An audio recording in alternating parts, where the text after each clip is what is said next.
Je dirais, écoute, c'est sûr qu'on aimerait eu la chance de faire peut-être un échange ou deux de plus. Mais en réalité, les échanges pour nous, c'est toujours pour avancer notre objectif de bâtir une équipe capable de gagner d'une manière constante dans la Ligue nationale. Puis on n'a pas trouvé les échanges qui valaient le marché d'un joueur, pour donner un exemple, ou quoi que ce soit qui aurait pu nous avancer notre objectif. Dans le cas de Sean Monahan, maintenant que la date limite est passée, je sais qu'avant, il y avait peut-être toute une question de discussion, mais est-ce que c'est possible de savoir où ça a accroché dans sa remise en forme? Est-ce qu'on peut avoir plus d'infos là-dessus? Puis, Oui. est-ce qu'il pourrait revenir d'ici la fin de la saison? Sean s'est blessé de nouveau sur son rehab. On n'a pas voulu partager les informations à un certain point pour protéger Sean, mais aussi pour nous autres parce qu'on voulait communiquer directement aux équipes au lieu qu'ils apprennent du média. Au niveau de son retour, dommagement, c'est pas assez spécifique. C'est pas comme quelqu'un qui a un MCL puis on dit c'est 6 à 8 semaines. Alors, il y a peut-être une possibilité qu'il retourne au fin de l'année, mais c'est sûrement pas à 100%. Merci. Guillaume, Jonathan, Salut, Guillaume. Justement, toujours au sujet de Monahan, tu dis qu'il s'est reblessé pendant la rehab. Avec le recul, le fait qu'il a joué ces derniers matchs, on le voyait arriver à l'aréna, il y avait sa botte, tout ça, la main était déjà maganée. Est-ce que vous êtes en mesure de savoir si le fait de l'avoir laissé jouer ces matchs-là avec le recul, ça lui a fait mal? Parce que c'était quand même votre meilleur trade, votre oui, non, meilleur de qu'est-ce qu'on connaît, non. C'est deux blessures indépendants chacun de l'autre. OK, donc dans son rehab, c'est pas... Il s'est pas blessé au pied. C'est un blessure différent. OK, parfait. Au sujet de Justin Barron, en passant, vous ne l'avez pas renvoyé à Laval sur papier. Est-ce que c'est par rapport à son état de santé ou c'est parce que vous jugez qu'il est... État de santé. Il s'est blessé hier, alors on n'était pas en mesure de mettre le paper trail. OK. Qu'est-ce que tu as un petit peu de nouvelles sur lui?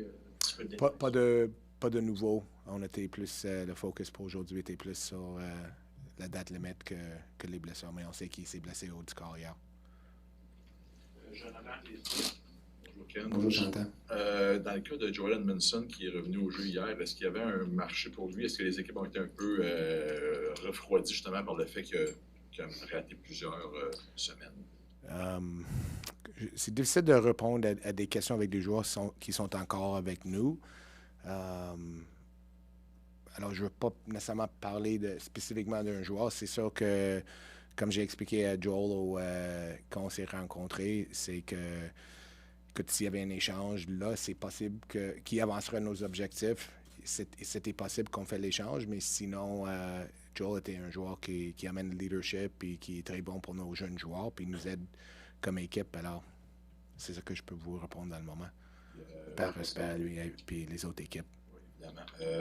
Durant le voyage à la fête hier, il a dit qu'il voulait rester à Montréal. Qu'est-ce que ça a dit sur le joueur en question, mais aussi sur le processus de l'équipe? Ça veut dire qu'il accepte le processus de l'équipe. Donc, est-ce que c'est positif pour vous dans le sens où ça veut dire qu'on est sur le bon chemin s'il y a un vétéran qui veut rester ici? Oui, je pense. Écoute, j'avais dit quand j'ai accepté ma poste ici, c'est sûr que je viens de Montréal, mais c'était la seule poste que j'aurais accepté comme gérant dans la Ligue nationale. On entend souvent parler que Montréal n'est pas au top des listes de destination pour jouer dans la Ligue nationale, mais pour nous, écoute, de jouer dans une ville comme Montréal, au Centre Bell, avant 20 000 personnes, nos partisans doivent être parmi les meilleurs, si pas les meilleurs dans le sport. Alors, je suis content de savoir que Joel veut rester ici. J'ai l'impression, au moins, je ne suis pas au courant qu'il y a un joueur qui ne veut pas jouer ici, puis on entend nos jeunes joueurs dire qu'il veut rester à Montréal. On croit que il y a tellement d'offres à Montréal, puis j'espère que la culture et l'environnement qu'on est en train d'établir va ajouter à ça. Une petite dernière sur lui pour ma part. Est-ce que son état de santé, est-ce qu'il va être bon pour jouer jusqu'à la fin de la saison ou il va avoir des Parce que c'est quand même un problème récurrent qui revient depuis l'an dernier. Je crois que oui, mais c'est sûr que je ne peux pas vous assurer à 100%. Quand tu as une blessure qui c'est pas la première fois, c'est sûr que c'est possible, mais je crois que nos docteurs croyaient que dans son cas, on était peut-être un peu prudent, juste pour être sûr qu'il n'y avait pas une autre blessure parce qu'on était trop pressé pour le faire revenir. C'est Andy Maillot. Ken, you were saying to Guillaume that the injuries with Monahan were two separate injuries, but were they in any way related for him compensating for maybe the original injury that he was playing on? We don't think so, but we're learning every day how interrelated everything is on the body, and compensatory injuries are certainly a part of it, but no, we don't think it was. For someone as valuable as he was, like moving forward, what was the thinking behind allowing him to play when he was showing up at the game in a cast and taking it off and putting the cast back on for post-game interviews? So we actually met and talked to him about it. I was with him, and we met with the doctors, and we kind of went through. The doctor's advice was to take 2 weeks off, and I think at this point Sean's foot's perfectly healed, so we can. The bone typically takes about 2 months to heal. The notion was to give him a couple weeks and hope that let the inflammation and thus the pain. But Sean wasn't experiencing any pain other than when he was in the skate, he didn't have any pain. So he'd say like the only thing he would feel was hopping over the boards, the compression of landing on his feet. So that was the thought process from Sean's standpoint. If I can squeeze in one last one. With the way the team's been playing recently, so many guys out and still winning, do you think this rebuild, or whatever you want to call it, is maybe further ahead than you thought it would be at this point? And did that factor into any of the decisions you made or didn't make today? Well, I think I wouldn't say that it factored in. I do think you may have asked me this question at the beginning of the year at the press conference. What would we consider a successful season? I think I said if we saw the development individually and collectively of our group, and clearly at that time, we didn't know the extent of the injury situation we were going to be faced with, and a lot of young players got put in situations that maybe we didn't project. So I think we've seen that progress from the individuals. I think we've seen the progress from the group, which also means we're seeing progress from a young coaching staff in terms of how they communicate what they're looking to do and the adjustments that they make. How much further along we are, we're further along in terms of we're better. I think we have a group that better understands what they need to do. We have some better, individually we've seen that progression. I still think, there's pieces that need to be added before we're ready to be what we want to be. Kent, Jonathan Drouin a joué du très bon hockey depuis janvier 2023. Il a même dit en entrevue qu'il aimerait se rendre disponible pour aider une équipe à l'approche de la date limite des transactions. À quel point Jonathan avait une valeur intéressante pour vous, mais pour les autres équipes dans une journée comme aujourd'hui? Encore, j'essaie de dire qu'est-ce que je peux, mais aussi par respect aux joueurs et aux équipes. Une chose que je peux vous dire, c'est que, comme on a vu, le cap a un effet sérieux sur le marché. Puis des joueurs comme Joe, ils ont quand même un chiffre sous le masse salaire pas mal élevé, puis ça a probablement eu une influence sur son valeur dans le marché. Autre question, on a eu Cole Caulfield encore tout sourire au banc sur la glace quand il y a un joueur qui se pointe pour patiner. Où est-ce qu'on en est dans ce dossier-là de Cole Caulfield? La dose quotidienne de bonheur qui amène, l'enthousiasme qui amène à cette équipe-là, mais où est-ce qu'on en est dans les négociations avec Cole Caulfield? J'avais mentionné au bilan mi-saison que je ne parlerai pas des négociations. Ça ne me dérange pas de discuter d'après, mais dans presque 30 ans comme agent, je peux vous dire qu'il y a tellement de contrats que je pensais prendre une semaine qui ont pris 6 mois, puis il y a tellement de questions qui arrivent à cause de ça. Alors, j'ai toujours, même comme agent, je n'ai pas parlé des négociations. Alexis et Jérémy après. Kent, juste pour revenir sur Monahan, est-ce que le fait qu'aujourd'hui, en ligne, vous le gardez, est-ce que ça ramène la possibilité de lui offrir une prolongation de contrat ou de le garder à long terme?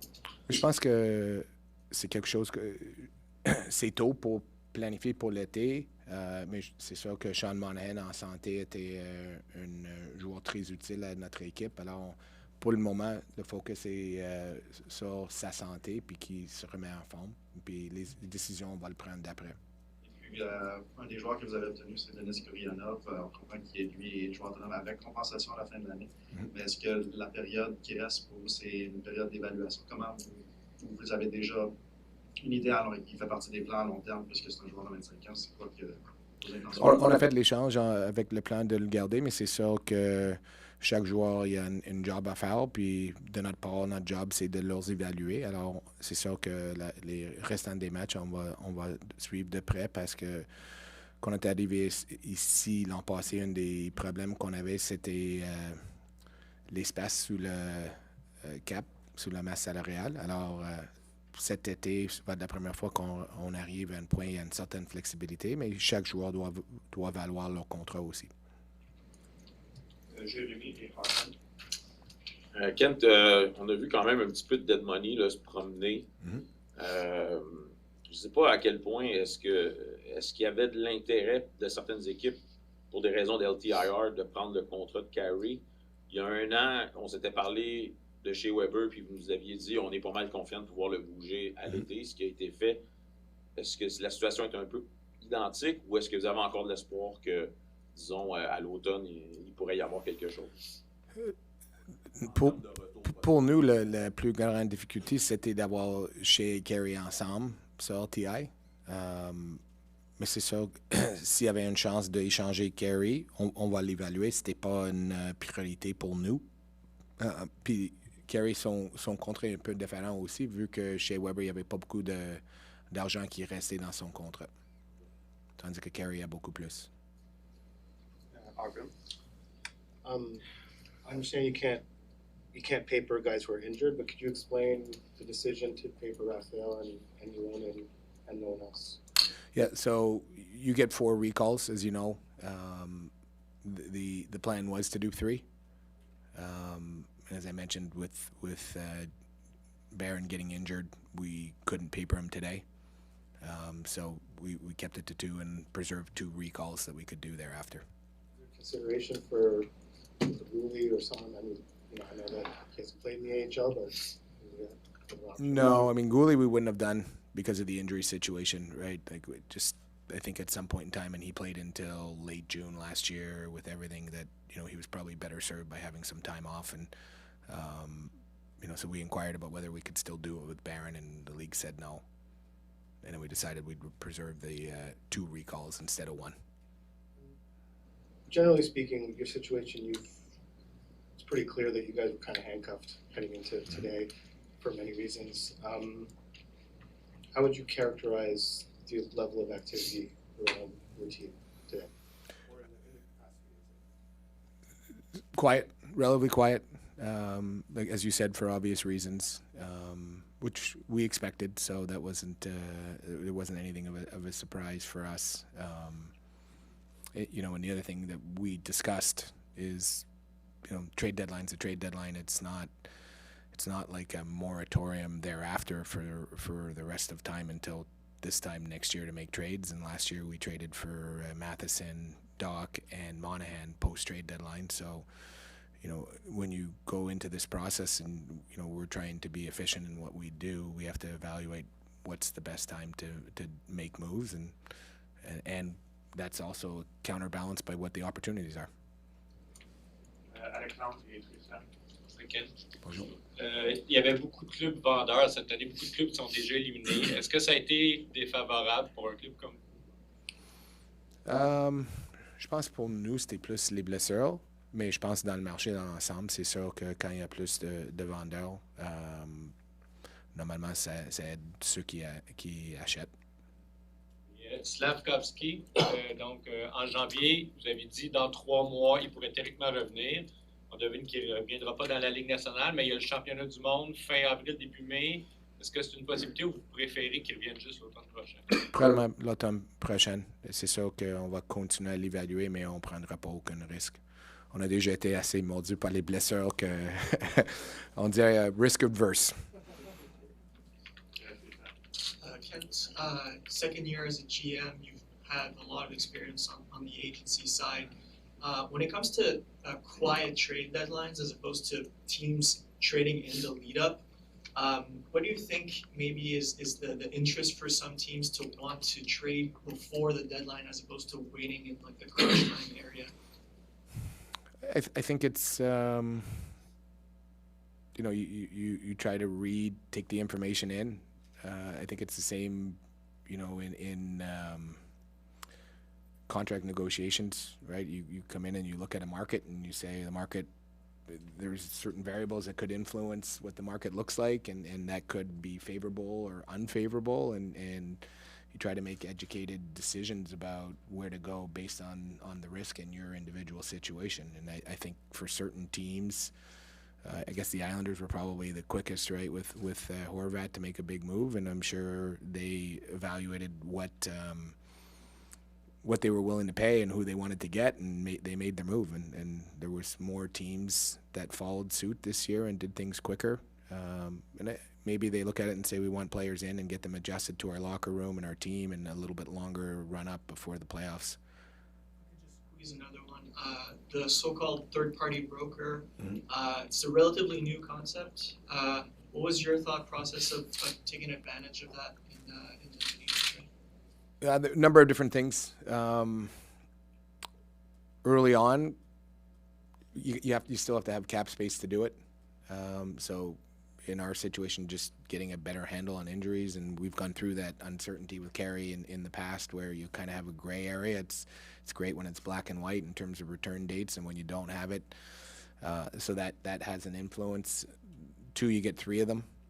Right, so as we were evaluating the market to trade players like Dadonov and possibly Sean or possibly Joe, we assumed we would have had to eat on all 3 of them to be able to trade them. So that influences it, and we participated once. Had the possibility potentially to do it a third time and lock us out, but then if there's that situation that presents at the draft, we couldn't do it. So we opted based on what the returns were, that it was worthy to preserve one. Vous avez déjà mentionné que d'avoir un 3e choix de premier tour, c'était un objectif. Est-ce que c'est un objectif qui existe encore et qui serait possible de réaliser d'ici le repêchage cet été? Oui, je pense que c'est sûrement toujours possible. C'était plus une hope qu'un objectif. Puis ça va aussi déterminer sur qu'est-ce que nos dépisteurs amateurs vont nous dire au niveau de quand on va avoir une certaine meilleure idée d'où est-ce qu'on se situe avec nos 2 choix de première ronde. Puis qu'est-ce qu'ils voient. C'est sûr qu'après, on a le lottery pour déterminer où on va actuellement tomber, mais basé sur qu'est-ce qu'il nous dit, ça va avoir une influence en rentrant au repêchage. Si je peux aussi, la LNH avait averti les équipes qu'elle allait surveiller les joueurs qui étaient peut-être blessés, dont l'état de santé n'était pas confirmé. Est-ce que ça a compliqué de quelconque façon les négociations aujourd'hui? Mais le seul joueur qu'on avait était peut-être Sean Monahan. Mais il y a certaines choses. Premièrement, l'équipe doit avoir l'espace pour ajouter le joueur avant qu'ils peuvent le mettre sur LTIR.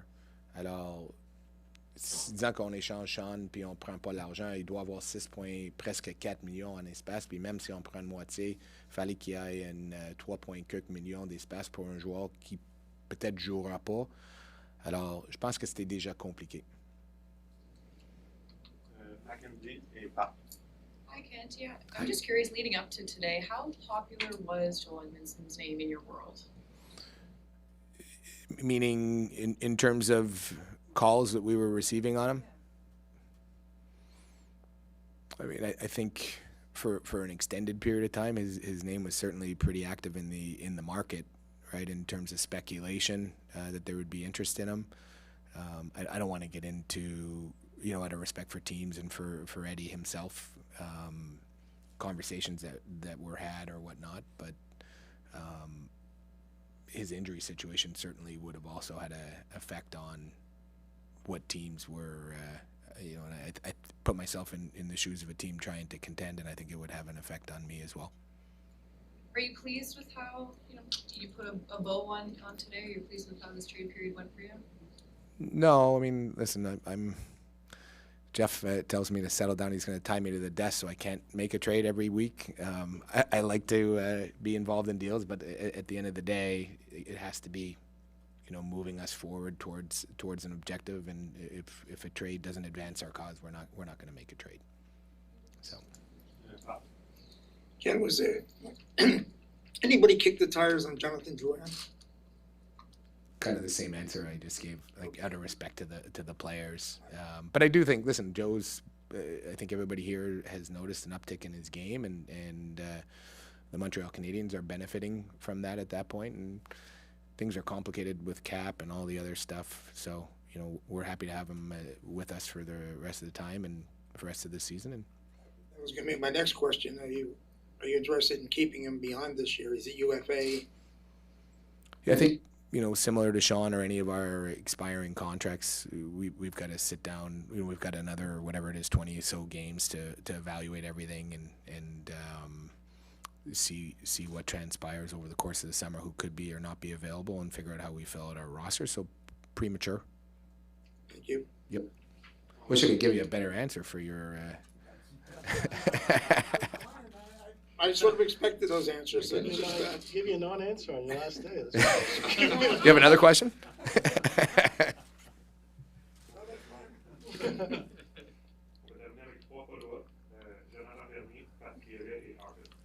Oui, je voulais revenir sur Gurianov. Il y en a plusieurs qui ont fait la comparaison avec Kirby Dach dans le sens où c'est peut-être un joueur qui n'aurait pas eu la chance d'atteindre son plein potentiel avec son ancienne équipe. Est-ce que tu le vois un peu de cette façon-là? Je crois que je veux pas dire qu'il n'a pas eu la chance de atteindre son objectif, son plein potentiel. Souvent, le joueur il a sa rôle à faire dans le contexte qui se trouve, mais on sait aussi qu'on a vu à un certain point où il a démontré qu'il y avait une moyenne de scorer dans la Ligue nationale. Qu'est-ce qui était arrivé dans les dernières coupes d'années, c'est sûr qu'il peut y avoir plusieurs facteurs, mais on a fait nos recherches sur lui comme joueur, comme personne, comme on fait avec n'importe quel joueur, donc on va faire un échange.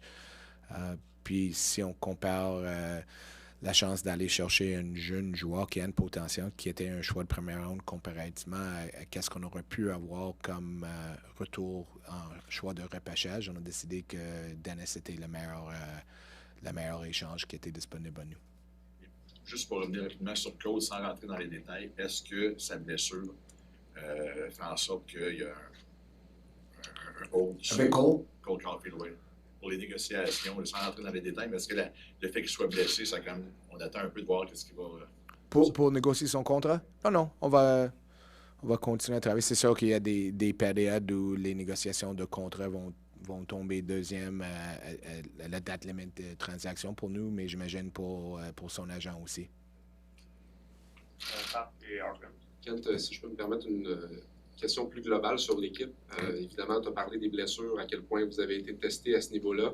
Ça vous a peut-être permis d'évaluer les joueurs de façon différente, dans des rôles plus grands. À quel point tu es satisfait de ce que tu as vu comme évaluation jusqu'à maintenant? Puis, as-tu l'impression que certains joueurs ont peut-être atteint des objectifs plus élevés que tu t'attendais? Oui, si au début de saison, tu m'avais dit que on aurait eu 4 à 5 défenseurs recul dans l'alignement pour la plupart de l'année, qu'à part d'une séquence de matchs avant puis après Noël qui ont tous déroulé pas mal bien, puis que l'équipe était compétitive, j'aurais probablement été surpris.